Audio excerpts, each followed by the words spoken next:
Bonjour, on est le jeudi 17 juin 2021 avec une météo qui semble assez lourde. En tout cas, il fait très chaud, mais ça laisse transparaître peut-être un accompagnement de pluie au cours de la journée. La journée est assez à tête assez lourde. Il fait très chaud. Je vous présente un nouvel énoncé. Donc, les côtés XY d'un parallélépipède rectangle ont respectivement pour longueur 4,3,2 et forment bien sûr 4,3,2 mètres. 4,3,2 4,3,2 mètres et forment l'extrémité P. Donc ils forment un point P.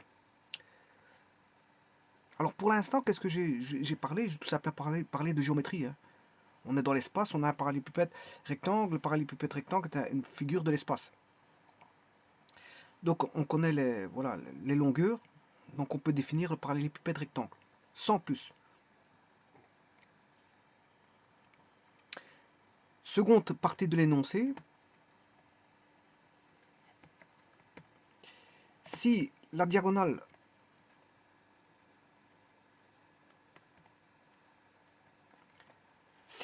depuis l'origine OP représente une force de 50 newtons, déterminez les composantes x, y, z de la force P, exprimée P en fonction des vecteurs unitaires. Bon. Alors ça, c'est un problème classique, mais vraiment hyper classique de mécanique.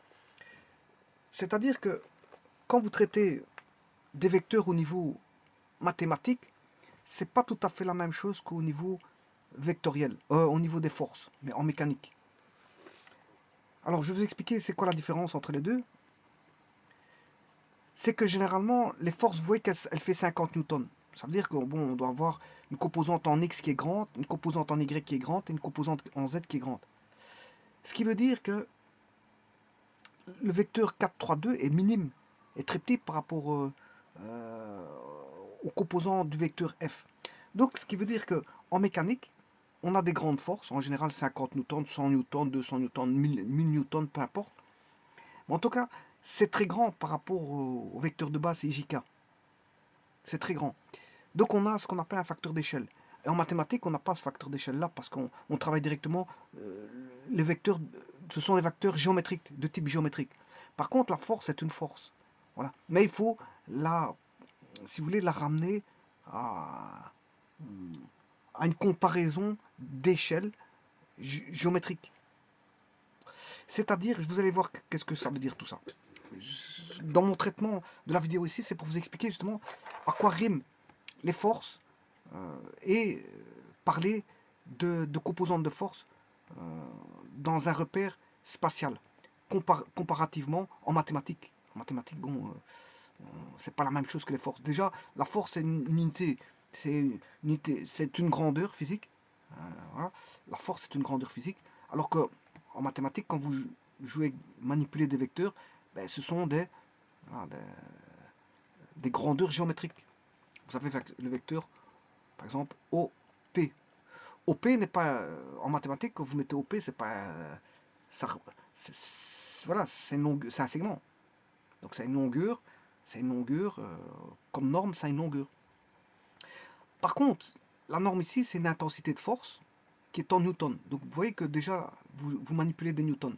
En plus de ça, quand vous manipulez en mathématiques, généralement, ce sont des vecteurs, bon, on va dire 3 mètres, enfin 3, 2, 4 par exemple.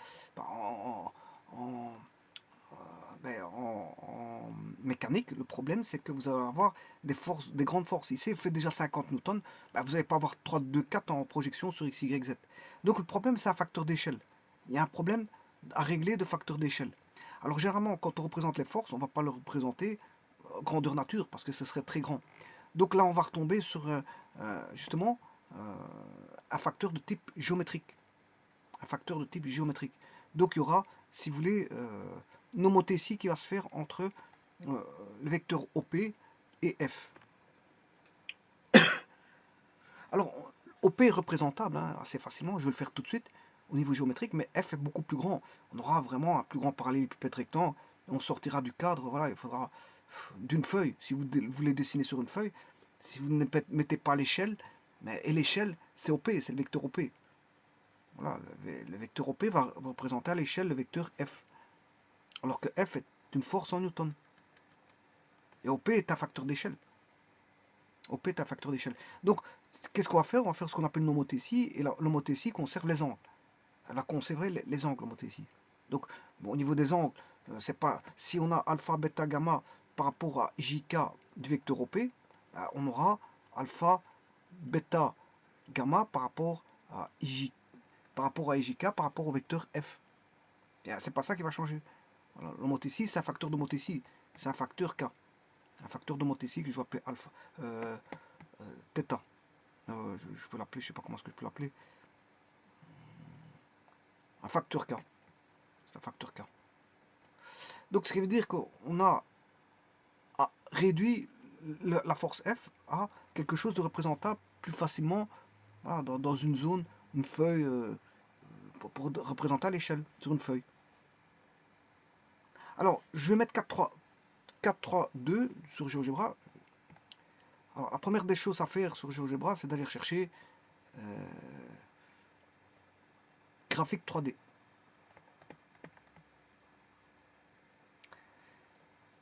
Je vais mettre 4 points. Je vais mettre l'origine O qui est en 0,0,0. Je mets un point O. Je vais mettre un point A qui est égal à 4, 0, 0. Je vais mettre un point B.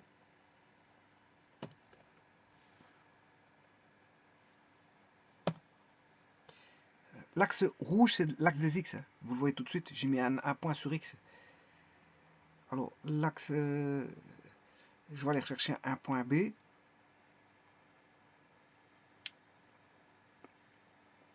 Bon, après, je peux modifier les points. Je vais les appeler n'importe comment dans un premier temps. Bon, je vais vite faire un traitement rapide et puis je changerai les noms des sommets. 0, 3, 0, 0, 0, 2, 4,3,0,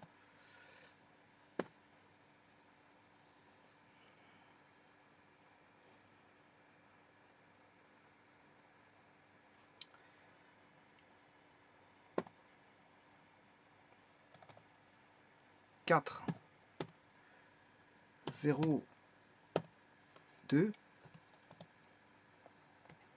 complètement raté. On recommence. 4, 3, 4, 0, 3, 4, 0, 2, 0,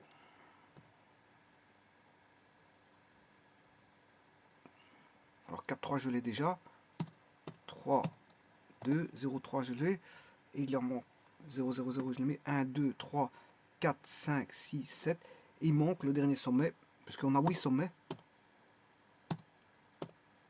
Dans un parallélépipède rectangle, j'ai 8 sommets, les voilà, je les ai tous. Bon. Alors, si vous voulez dans le plan,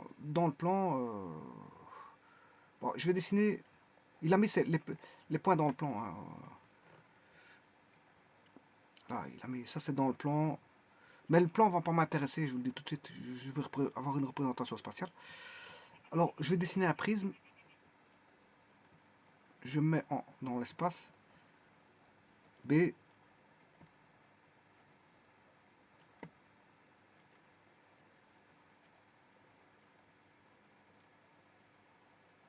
Ouais, complètement raté mon prisme.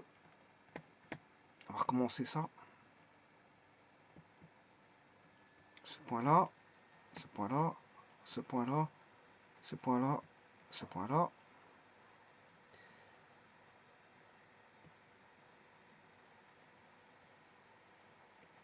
Et voilà.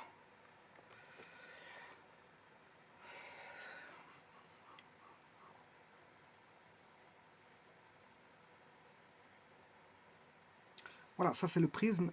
Bon, il est à l'envers. Je vais le retourner. Hop. Alors dans le plan, il m'a dessiné une surface comme ceci. Bon, on voit la partie haute, c'est un rectangle, la partie haute. Donc lui, il voit, partie haute, il voit B, C, je sais pas quoi. Il voit B, A, O, O, A, O, A, D, C.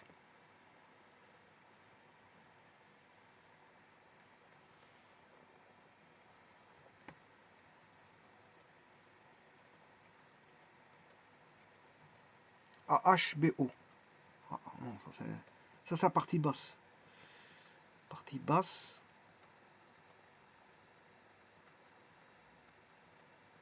Enfin, je ne vois pas très bien les points, le problème il est là, hein. Je ne sais pas ce qu'il est écrit. Même avec un zoom, les points sont tout petits, tout petits. L'écran tout petit, voilà.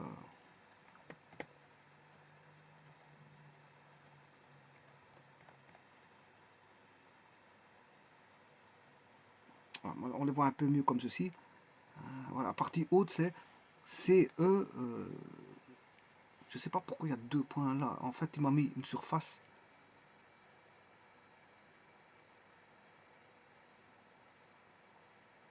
Ouais, il y a F et J. Il a construit sur le polygone et il m'a remis les points l'un sur l'autre. Bon, ça c'est un petit peu embêtant. Ça c'est le G, ça c'est le J.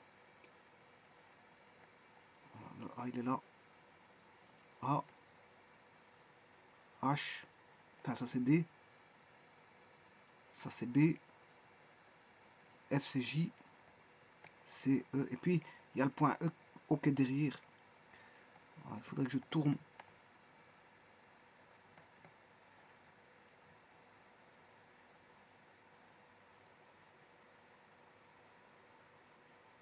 Voilà, mais en tout cas c'est ça. On a ceci, on a un parallélépipède rectangle, voilà, ça c'est le parallélépipède rectangle que je viens de tracer.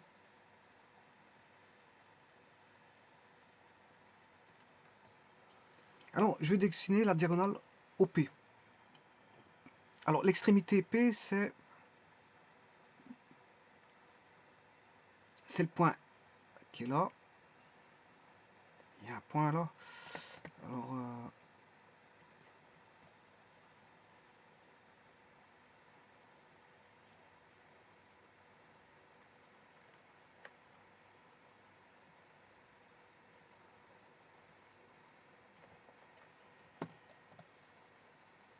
bon, je vais regarder si le G est bon.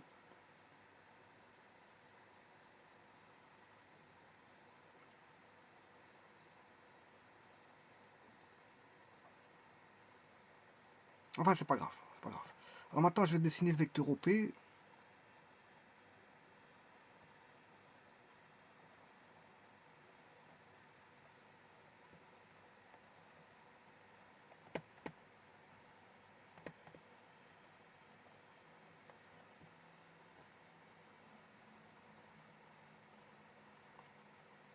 Maintenant, je vais dessiner le vecteur OP. En fait, le point P au point P.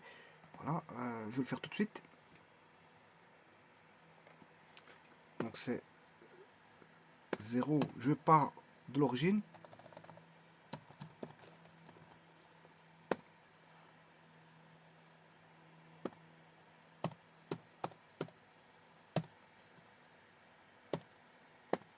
Et l'extrémité, c'est 4, 3, 2, qui est le point P. Voilà, il m'a dessiné le vecteur. Alors, vous voyez bien qu'il m'a dessiné un vecteur, là, dans l'espace, mais il ne me l'a pas fait dans le plan, hein. Dans le plan, je vois pas de vecteur, là. Voilà, il l'a fait dans l'espace, mais pas dans le plan. Et dans le plan, il m'a pas dessiné de vecteur. Par contre, dans l'espace, il m'a dessiné un vecteur. Voilà. Alors, maintenant, ce que je vais faire, je vais mettre le vecteur I. Alors, le vecteur I, c'est bien sûr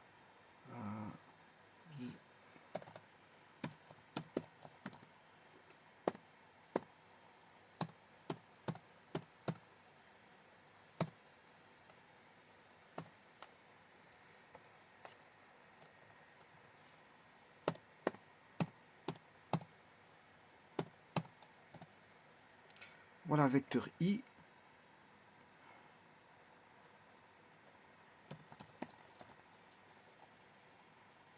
vais mettre le vecteur J.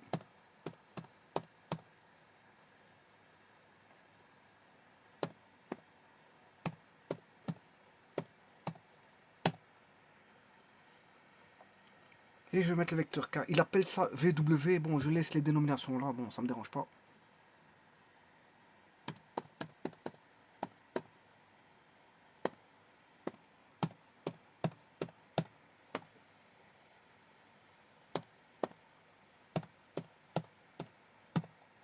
Et le vecteur K.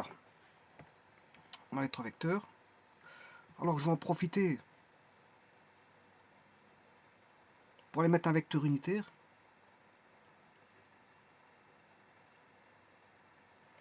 Alors, le vecteur unitaire, il sera le même, voilà, il sera le même pour le vecteur f que pour le vecteur OP. Il sera le même. Un vecteur unitaire, c'est un vecteur unitaire, hein, la norme vaut 1. Et comme ils ont même paramètres directeurs f et p, je vous rappelle que f et p, c'est une nomothétie. Hein. Bon, f est k fois plus grand que OP. OF est k fois plus grand qu'OP. Bon, les angles sont les mêmes. Hein, ils ont le même paramètre. Hein, même, comment on appelle ça même direction. Donc, même système de paramètres directeurs identiques. Enfin, ils ont des systèmes de paramètres proportionnels, des systèmes de paramètres directeurs proportionnels.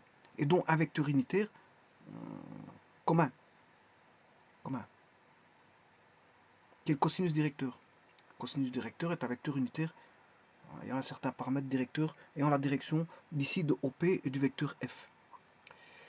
Bien, on va calculer ça tout de suite. Je vais calculer le vecteur unitaire.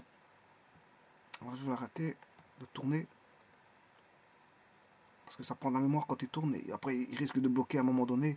Ça m'est déjà arrivé qu'il bloquait quand il tournait de trop. Donc, voilà. Je vais lui mettre maintenant un vecteur I sur le OP. Alors, je vais le calculer, hein, bien sûr. Alors, pour ça, je vais chercher 4, 3, 2. Je vais définir le vecteur OP, qui est un vecteur géométrique, je vous le rappelle. C'est pas une force, c'est un vecteur géométrique. OP vaut 4i plus 3j plus 2k. Alors, la norme de OP, elle vaut 4 au carré plus 3 au carré plus 2 au carré, racine carrée, 16 plus 9 plus 2, plus 4, je m'excuse. 9 plus 4, ça fait 13, plus 16, ça fait 29. Donc, le module du vecteur OP, il vaut racine de 29. Donc, si je mets un vecteur unitaire que j'appelle UX, I, le vecteur unitaire c'est U, qui est sur OP, bien sûr, il sera sur OP. UXI plus UYJ plus UZK, bien, on aura 4 sur racine 29, I, plus 3 sur racine 29, J, plus 2 sur racine 29, K. Alors, la norme de U vaudra 1. Vous voyez que si je fais la norme, vous aurez 4 au carré 16. La norme du dénominateur, ben, ça fait 29. Hein. Racine carrée de 29 au carré, ça fait 29. Donc vous aurez au numérateur 4 au carré plus 3 au carré plus 2 au carré, vous aurez 29 sur 29. Donc la norme vaudra 1. D'ailleurs, je vais vous le prouver tout de suite. Donc je vais tracer un vecteur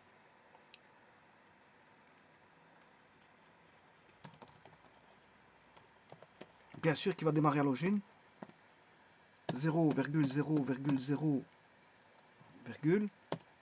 0, 4 sur SQRT de 29, virgule, je dois sortir de là, virgule, 3 sur SQRT de 29, virgule, 2 divisé par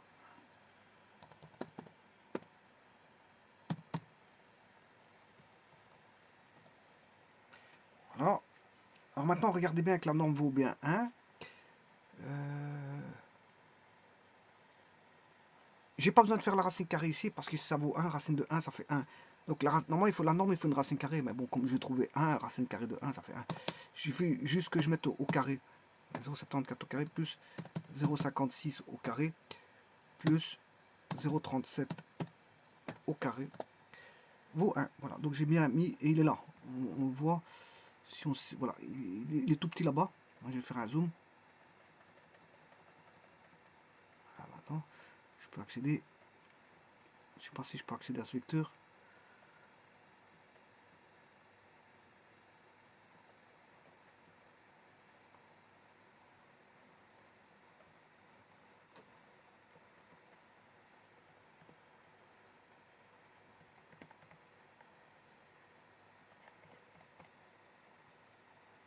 Bon, voilà. Je vais le mettre en propriété, couleur, je vais mettre en rouge. On voit pas bien fort, hein. Bon, je vais changer de couleur alors. Bleu, ouais, ça, je préfère ça. Alors, ça c'est un vecteur, ce vecteur là que vous voyez en bleu.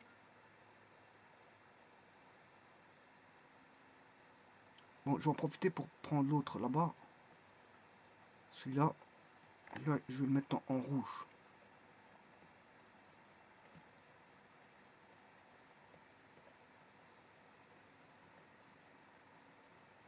Bon, je sais pas si on va voir en orange, hein, vert, voilà, celui-là.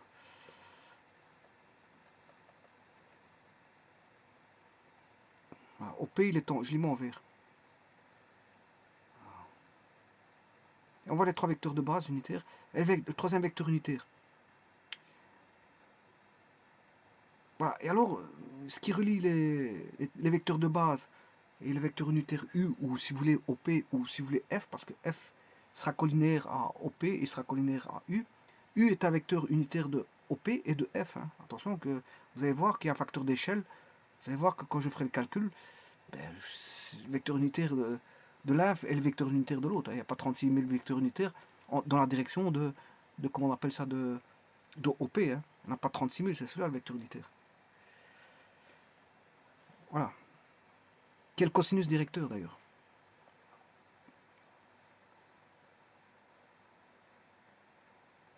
Alors je peux calculer les angles.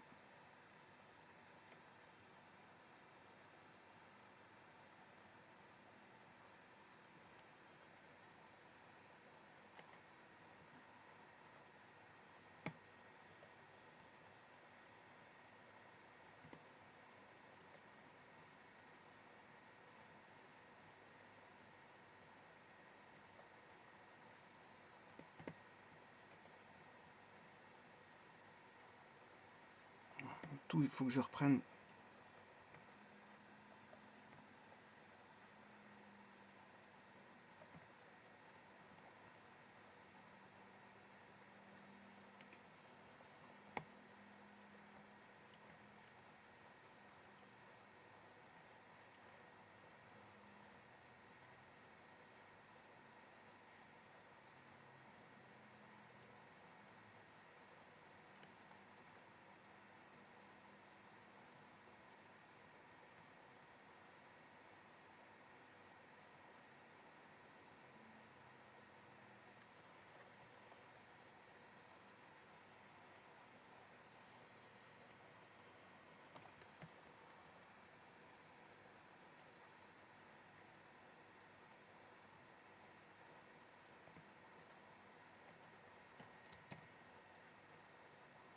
Voilà. Entre X, je rappelle que l'axe de X, c'est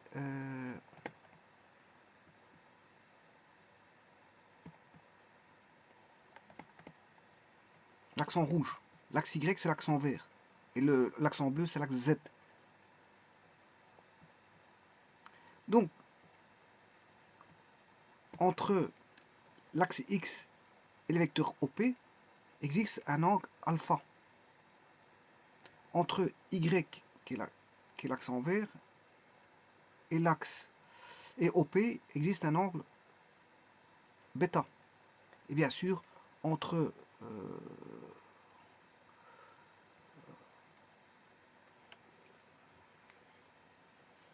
le vecteur U unitaire ici, ou si vous voulez OP, ou même F, parce que F est 4 fois plus grand que OP, ils ont même direction, ils sont collinéaires, ils ont des systèmes de paramètres directeurs proportionnels, hein, et on a des cosinus directeurs. Alors pour trouver alpha, comment est-ce que je peux faire?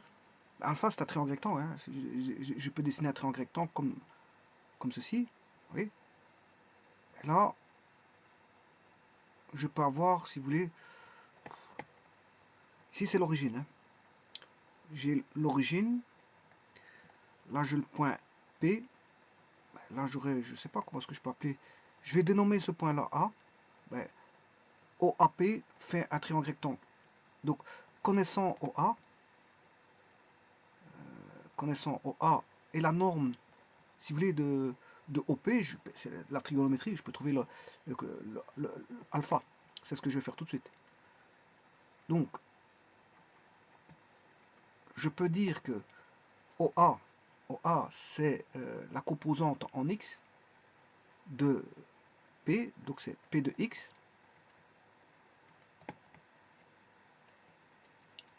P de X, donc on a un triangle qui fait ceci. On a P de X ici, là c'est P, là c'est alpha. On a bien un triangle rectangle, comme je vous ai dit.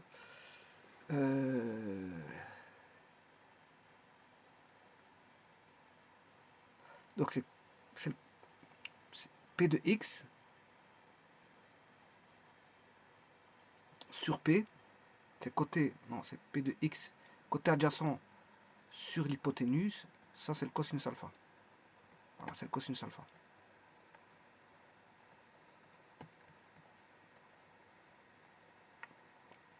Donc, P de X c'est P cosinus alpha. Donc, cosinus alpha, c'est P sur P de X. P de X sur P, je m'excuse. Côté adjacent, c'est P de X sur P. On pourrait dire de même pour cosinus bêta, c'est P de Y sur P, et cosinus gamma, c'est P de Z sur P. Bon, alors P c'est la norme, hein. P de X c'est 4 sur racine 29, 3 sur racine 29 et 2 sur racine 29. Maintenant, j'ai écrit un peu trop grand, je vais chercher la alpha, je vais faire l'arc cosinus.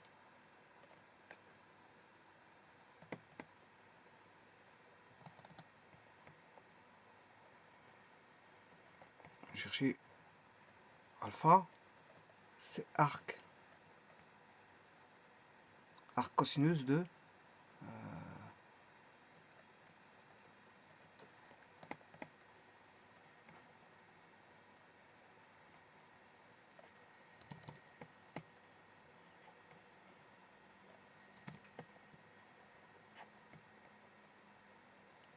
là, il suffit d'aller chercher l'arc cosinus de 4 racine 29, vous avez alpha. Pour avoir bêta,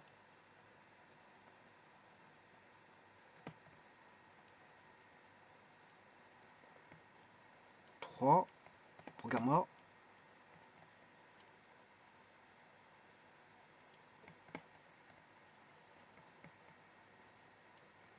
2. Et on va calculer ça. Machine. Alpha, c'est shift cosinus «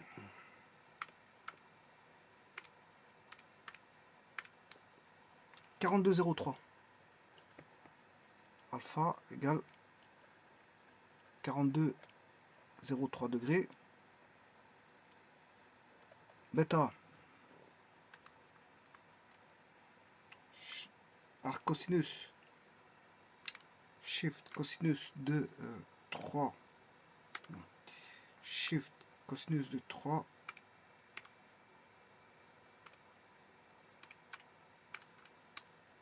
56,14.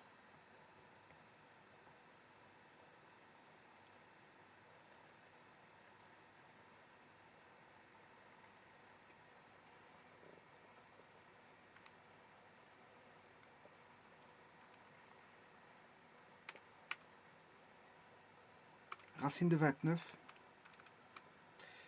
68, 20.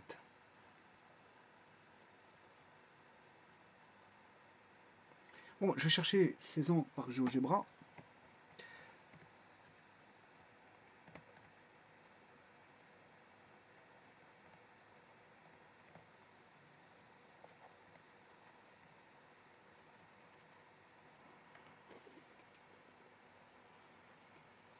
Alors, je suis pas obligé de faire créer un segment. Je peux créer un segment et chercher l'angle entre le segment créé et le segment OP. Par exemple, je créerai OP, segment OP. J'ai déjà un vecteur de toute façon. Et un segment. J'ai pas besoin de créer de segments. Je pourrais créer des segments, mais des segments, j'en ai au travers des vecteurs. Donc, je vais créer directement, chercher les angles directement, non pas de segments, mais je vais chercher les angles de vecteurs. Et donc, je vais prendre le vecteur I, et parce qu'ils ont même cosinus directeur, hein, de toute façon, hein, si je prends OP et O, je sais pas comment est-ce qu'il s'appelle, voilà, je l'ai dénommé, oui, je l'ai dénommé A. Si moi je l'ai dénommé A. Je pourrais créer un segment OA sur GeoGebra, et un segment OP, voilà, et chercher l'angle alpha. Mais j'ai pas besoin de faire ça parce que, voilà, je vous ai dit que alpha, je peux le trouver à partir du vecteur I et U. Vecteur I et U. Bêta entre J et U et gamma entre I et U. U étant le vecteur unitaire, voilà, de OP. De OP. Vecteur unitaire OP. Donc je vais travailler avec des vecteurs unitaires à la place de travailler avec des vecteurs normaux. Ils ont même angle. C'est pas parce que vous avez fait nomothésie que l'angle va changer. Hein. Et il en sera de même pour F. Vecteur F qui sera beaucoup plus grand aura cosinus alpha, cosinus bêta, cosinus gamma comme angle. Enfin, comme cosinus directeur. Alors, on va regarder après ça. Sur GeoGebra, il suffit d'aller chercher l'angle entre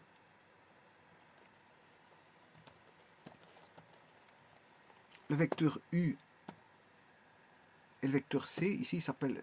Mon vecteur U, c'est I dans GeoGebra. Mon vecteur C, c'est mon vecteur U. Mon vecteur U. Donc, je vais mettre C. Bon, qu'est-ce que j'ai fait ici?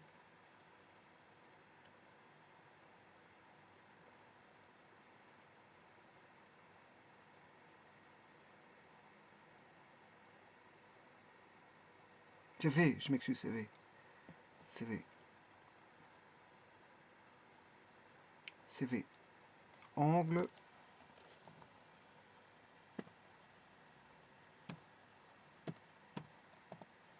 Voilà, 42.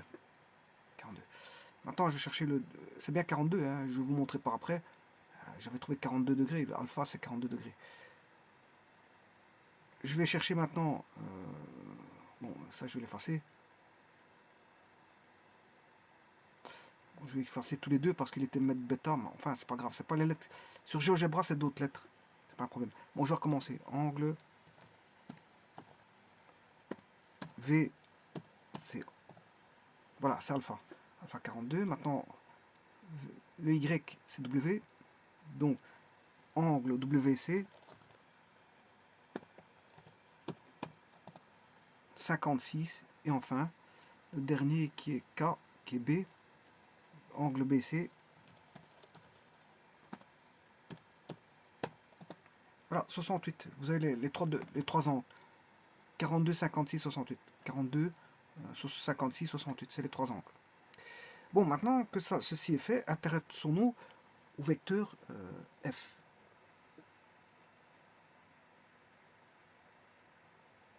Alors, j'ai une seconde méthode pour ça. Hein. J'aurais pu le faire à l'aide de produits scalaires pour avoir les projections. Si je l'ai fait à l'aide de la trigonométrie, ben, je vais vous montrer à l'aide de produits scalaires comment ça va. Pour ça, il faut que j'aille chercher le dessin ici. Je vais dénommer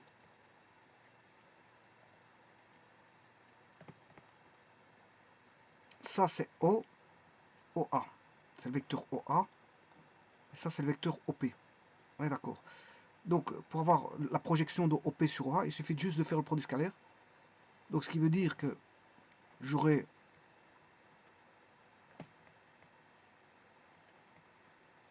OA, OA, enfin je m'excuse, c'est produit scalaire, OA, produit scalaire OP va me donner la projection. Alors ça, on sait bien que c'est la norme de OA fois la norme de OP fois le cosinus de l'angle entre OA et OP, ben, ça fait alpha. Donc, je peux trouver, si vous voulez, le cosinus alpha, puisque le cosinus alpha, c'est OA sur fois OP. Non, je m'excuse, je me trompe. C'est OA, produit scalaire OA, fois OP, divisé par la norme de OA sur OP.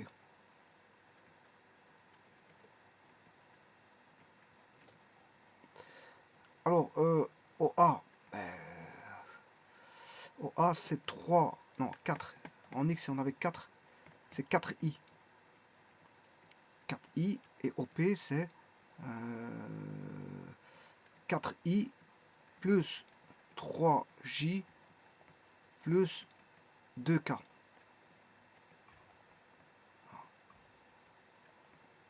La norme de OA, c'est 4. Et la norme de OP, c'est racine 29. Voilà. Donc, si vous faites 4i fois 4i, on aura J et K va donner 0. Hein, parce que les deux vecteurs sont perpendiculaires. Et J étant perpendiculaire, cosinus de 90, ça fait 0.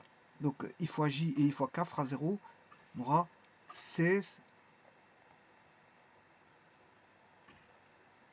sur 4 racine de 29. Ce qui veut dire que cosinus alpha vaudra 4 sur racine de 29. Et 4 sur racine de 29, si vous faites l'arcosinus, vous allez retrouver ce que j'ai trouvé ici. L'arcosinus 29, vous allez trouver 42,03. Bon. Alors, je peux faire la même chose avec OB et OC. Il suffit de recopier. Vous faites 3 fois la même chose. Hein, c'est 3 fois la même chose. Je recopie.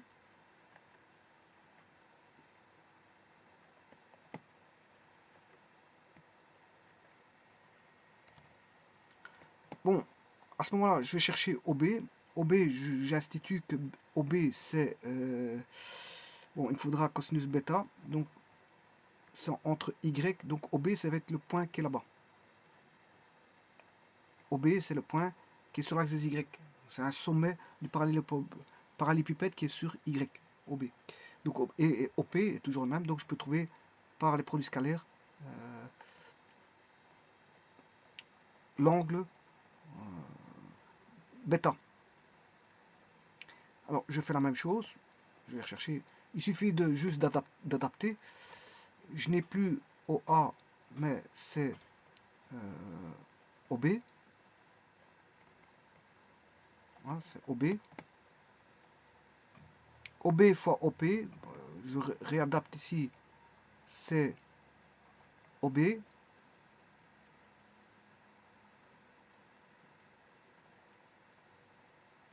OA, je mets OB.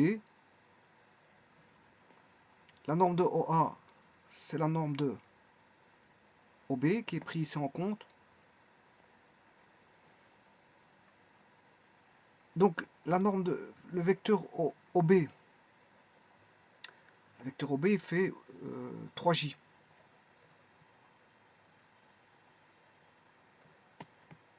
Voilà, 3J. Et pour que ce soit différent de 0, il faut multiplier par 3J. 3J fois 3J, bien sûr, fois sur la norme de OB. La norme de OB, c'est 3.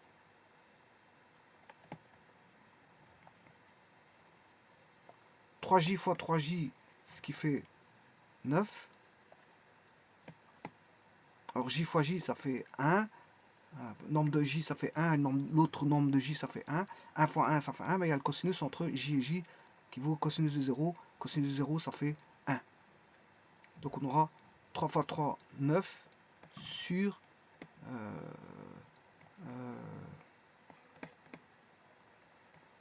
9 sur la norme de OB qui vaut 3. La norme de OB vaut 3.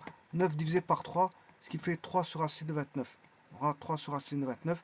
Donc, on aura 3 sur racine de 29. Maintenant, je vais faire le dernier vecteur qui est le vecteur OC. Je pourrais attribuer un nom OC à Z. Donc, voilà, ben, là, il faudrait que j'aille rechercher la copie de ceci.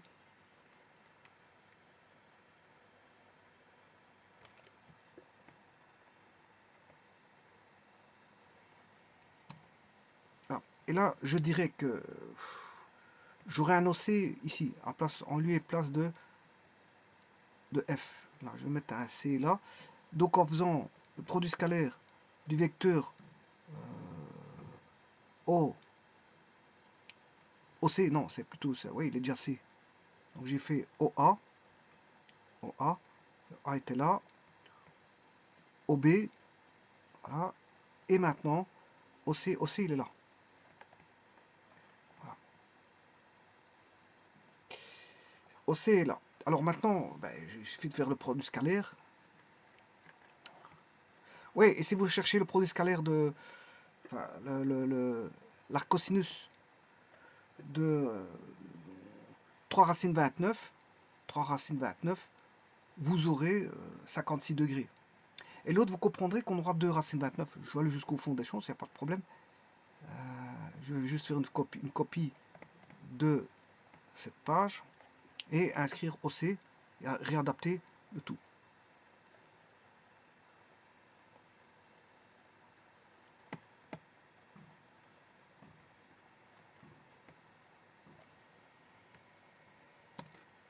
Voilà, et je réadapte en mettant OC ici, OC,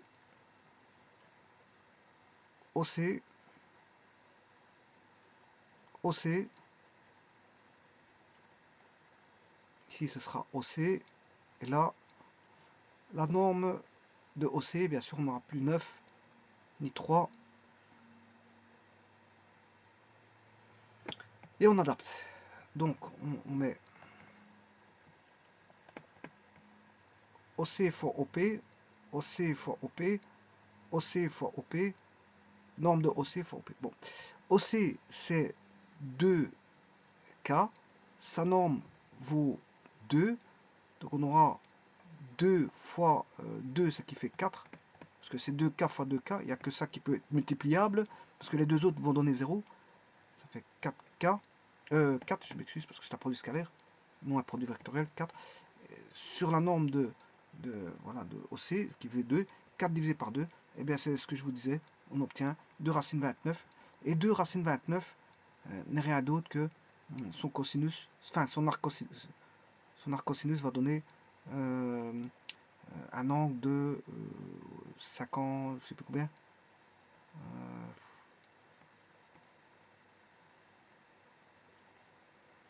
68 degrés. Voilà, les angles ont été trouvés. Bon, maintenant, ça c'est une chose. Je me suis intéressé au vecteur OP. Tout ça, c'est le vecteur OP. Hein. Je n'ai fait que de la géométrie. Je ne me suis pas intéressé à la force. Maintenant, je m'intéresse à la force.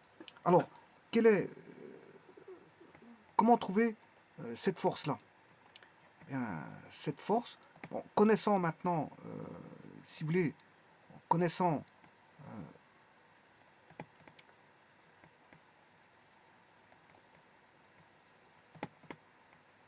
P de x qui est 4 sur racine 29, connaissant P de y qui est 3 sur racine 29, P de y égale 3 sur racine de 29, et P de z qui est égal à 2 sur racine de 29, Ben, je peux trouver le facteur. Le facteur entre F et P, ben, la norme, elle vaut combien? La norme, elle vaut 29. Pour P, sa norme vaut 29. La norme de P vaut 29. La norme, non, elle vaut racine de 29, je m'excuse. La norme de P vaut racine de 29. Mais la norme de F, sa norme vaut 50. Ça veut dire que le facteur d'échelle, ceci c'est en Newton, le facteur d'échelle, le K, il a été multiplié par, on a multiplié par un facteur K qui est 9,50 divisé par racine de 29, qui est 9,2. Hein. 50, voilà, qui est 9,2.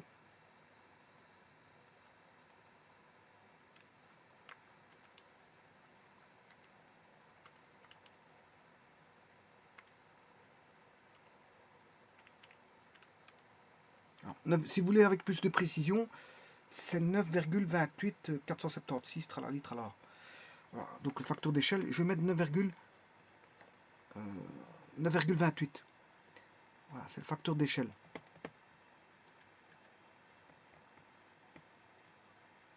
Alors ce facteur d'échelle n'est rien d'autre que 50 sur racine 29.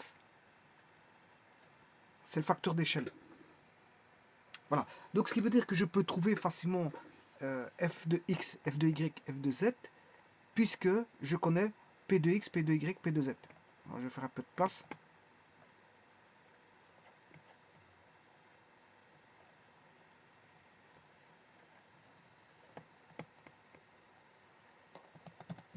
Voilà. Alors je vais chercher maintenant le f de x, f de x, f de y et f de z. Je fais 2 racine 29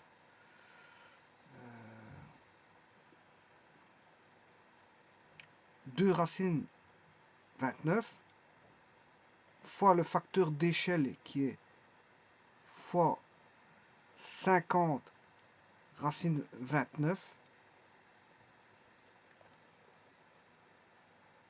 Oui, là j'aurai f de z. Par contre, l'autre, je vais regarder combien ça fait. En gros, 100 sur 29.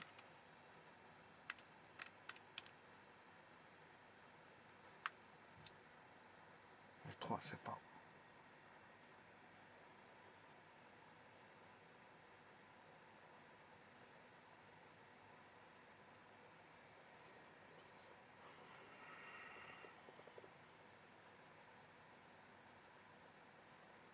C'était pas tout à fait bon.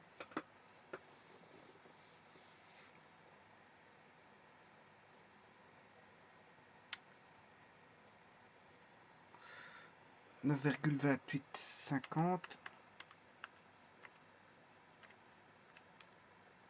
9,28.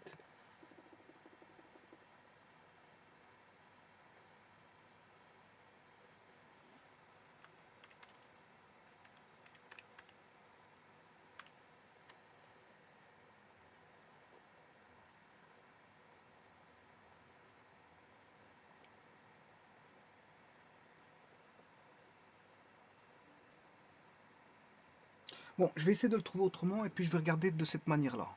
Je vais d'abord regarder autrement. Alors, autrement, c'est d'aller rechercher tout simplement. On sait bien que la norme de f, c'est 50. 50, f de x. F de x sur f fait le cosinus alpha. Voilà. Donc ce qui veut dire que f de x vaut f cosinus alpha.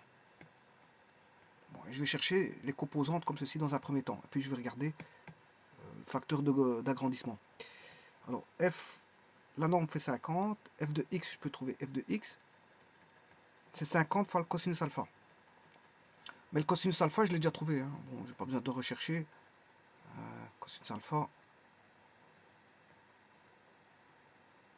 Voilà, il vaut 3 sur racine 29.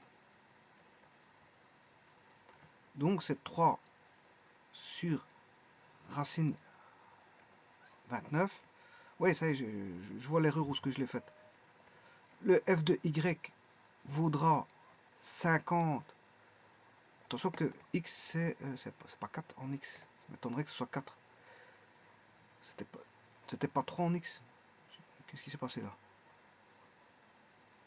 Alpha, c'est 4 racine 29. Pourquoi j'ai marqué 3? Oui, c'est 4,29. Ouais, j'ai oublié de changer les angles. Ouais. 3,29, c'est cosinus bêta.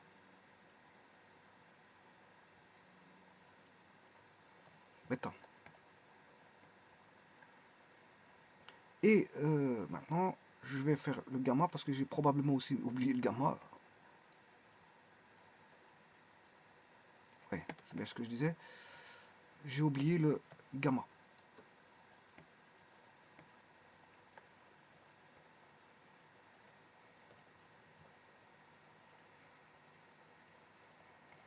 Voilà. Donc je recopie, hein, donc ça c'est 50 fois cosinus alpha. C'est la norme fois cosinus alpha. Là c'est la norme fois le cosinus bêta. Alors, bien sûr, ici, je vous ai dit qu'en cosinus alpha, c'est 4, c'est pas 3. 4 sur racine 29. 50 fois 3 sur racine 29. Et le z, 50 fois 2 racine 29. Alors, vous reconnaissez les composantes de OP, voilà, multipliées par le facteur d'échelle. Donc, là où je me suis trompé, c'est bien sûr, je peux réécrire, c'est 4 fois le facteur d'échelle, 50 sur racine 29. Alors maintenant, ça c'est bon. Ensuite, c'est 3 fois le facteur d'échelle, 50 sur racine 29. Et le z, c'est 2 fois le facteur d'échelle, 50 sur racine 29. Bon, ce qui veut dire, tout ça, c'est des grandes valeurs. Hein. Bon, c'est pour ça qu'on représente, je veux dire, justement, en tout petit. Alors, si je veux calculer le cosinus directeur de ça, je vais trouver toujours 1. Hein. Regardez bien. Euh, le cosinus, je calcule le cosinus directeur, enfin le vecteur u unitaire, avec f de x, f de y, f de z, c'est pas un problème. Bon, il suffit de faire f de x sur la norme, f. Eh bien sûr, comme on sait bien que f de x est égal à f cosinus alpha, si je fais divisé par f, je vais trouver cosinus alpha. Donc, là, j'aurai cosinus alpha. Ça veut dire que ce cosinus alpha n'est rien d'autre que, ben voilà,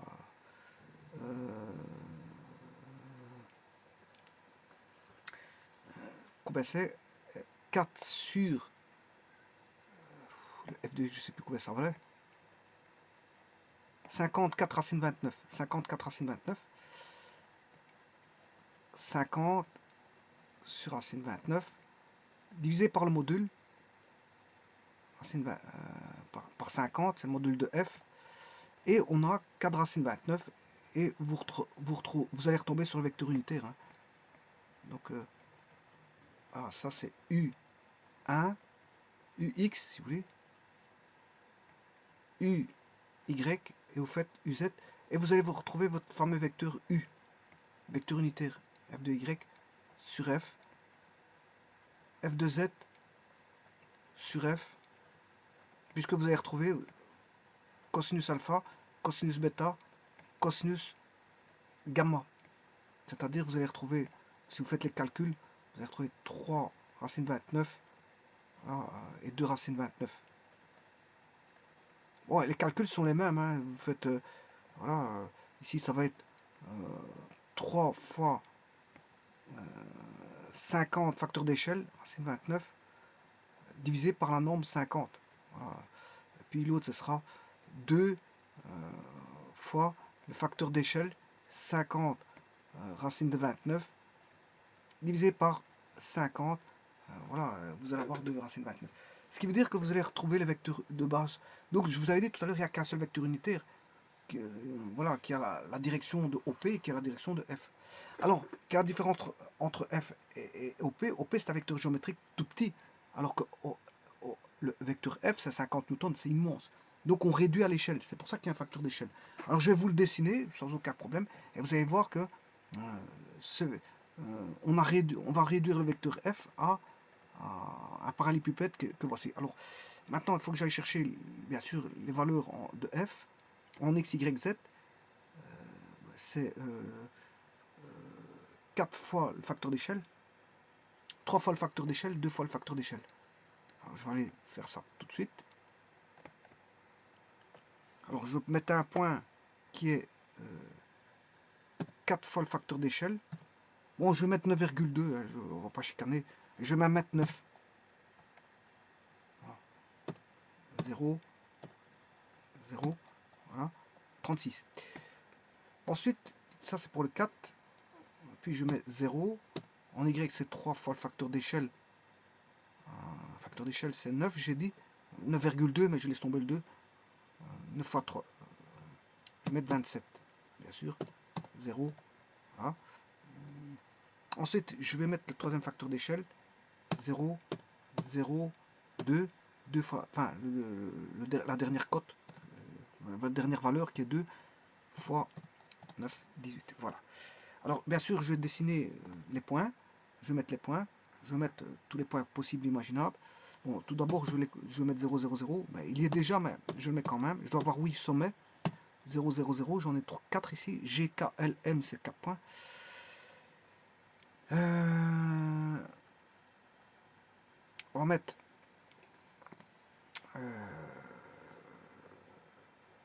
Bon, je dirais que je mettrais bien le vecteur... Enfin, c'est pas grave. Je peux représenter le vecteur F, mais bon... Bon, mettons d'abord nos points. 36, 27. 36, 27, 0. 36, 0, 18.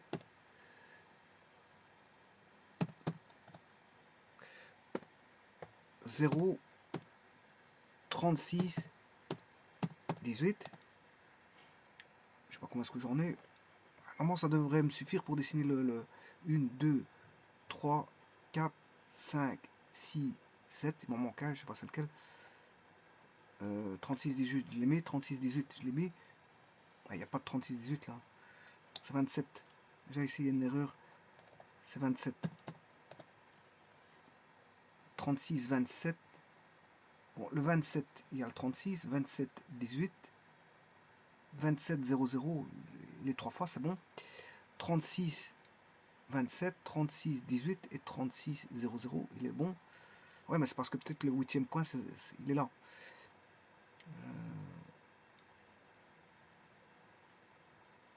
Ouais, c'est 30. G, K, L, M, N, Q, R. Il en manque un. 18, 36, 18, 27. C'est tous les points. Normalement, je les ai mis. Ouais, c'est tous les points. Hein. C'est 36, 27, 18. Normalement, j'ai mis ces points-là. Bon, maintenant, je vais faire un zoom. On va faire un zoom. On va aller voir. Je vais dessiner un prisme avec ces points. Voilà, ces points sont là. Alors, on voit un peu mieux.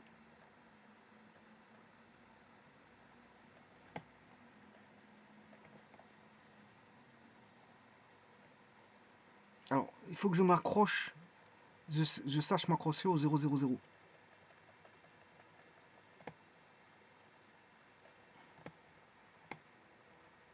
Une fois que je me suis accroché au 0, 0, 0, c'est parti. Mais bon, parce qu'il y a plusieurs points là-bas. Il faut que je fasse un zoom. Je déplace ici.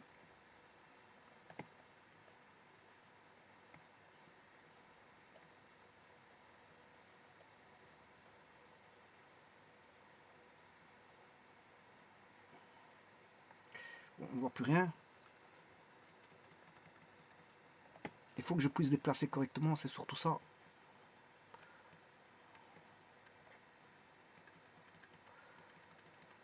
Revenons à ceci.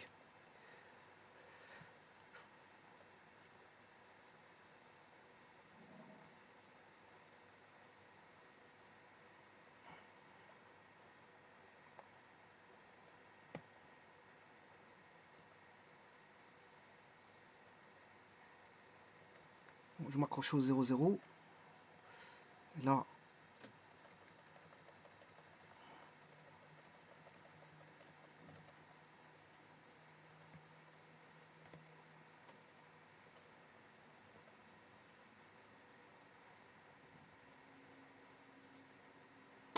ne sait pas ce qu'on est.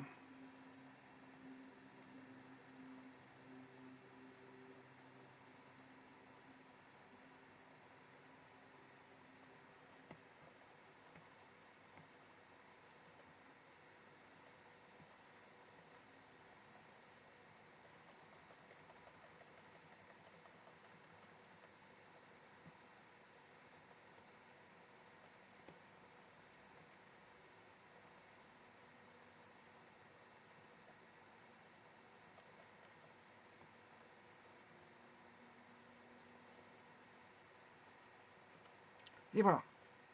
Voilà. Alors maintenant, je peux mettre un vecteur, qui est le vecteur F, qui va aller du centre. Ben, c'est pas là. Vous voyez qu'il faut faire un. Pour s'accrocher, il doit s'accrocher correctement. Je vais faire de nouveau un zoom. Bon, vecteur. Quand il y a plusieurs points l'un à côté de l'autre, c'est bon. Là maintenant, je suis bien normalement sur l'origine. Vecteur. Voilà, là, cette fois-ci, il a pris l'origine. Et je vais aller jusqu'au vecteur. Voilà. Et ça, c'est le vecteur F.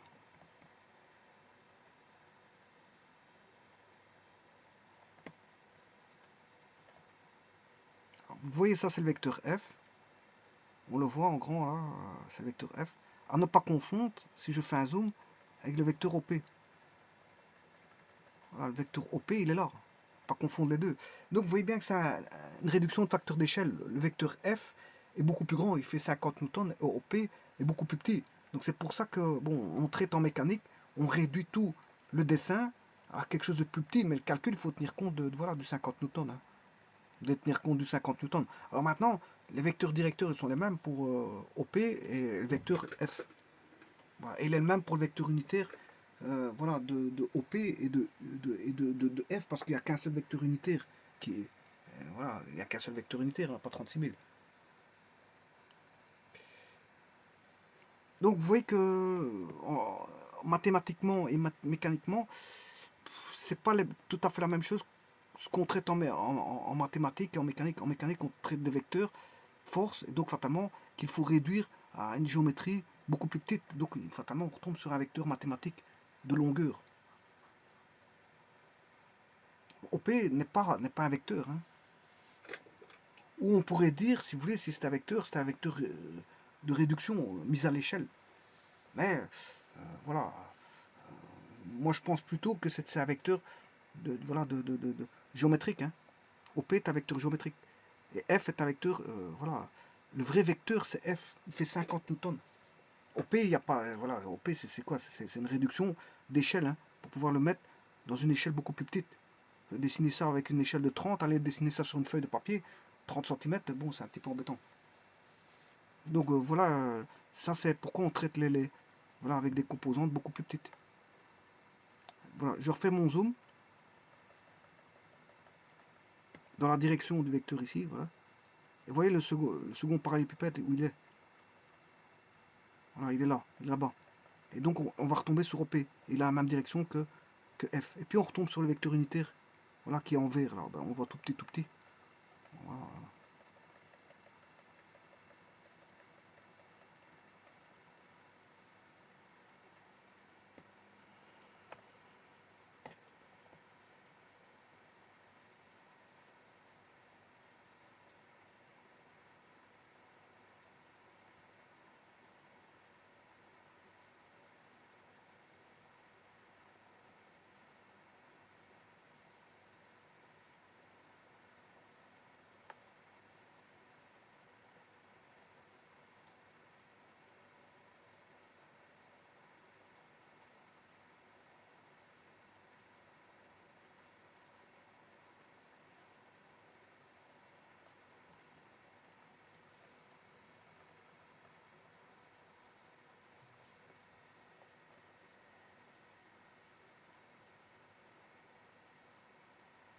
Bien sûr, à un moment donné, qu'est-ce que vous pouvez faire? Vous pouvez éliminer euh, le graphique 2D, hein, parce que regardez, en graphique 2D, il m'a presque rien dessiné.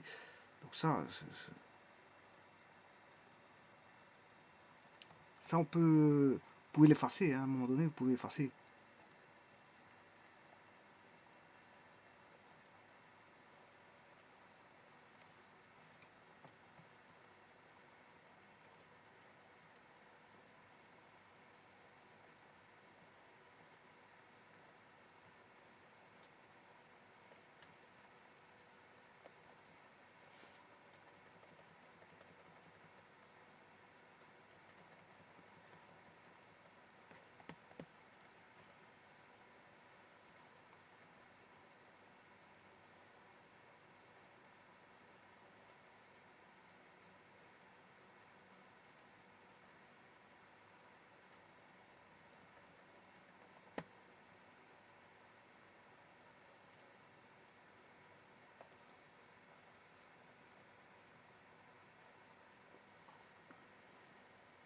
Bon, on voit pas fort le petit parallélépipède rectangle, voilà, on le voit pas fort. Je vais le ramener ici. Ouais, il est tout petit. Le facteur d'échelle, c'est 9,2. Ici, j'ai mis plus ou moins 9.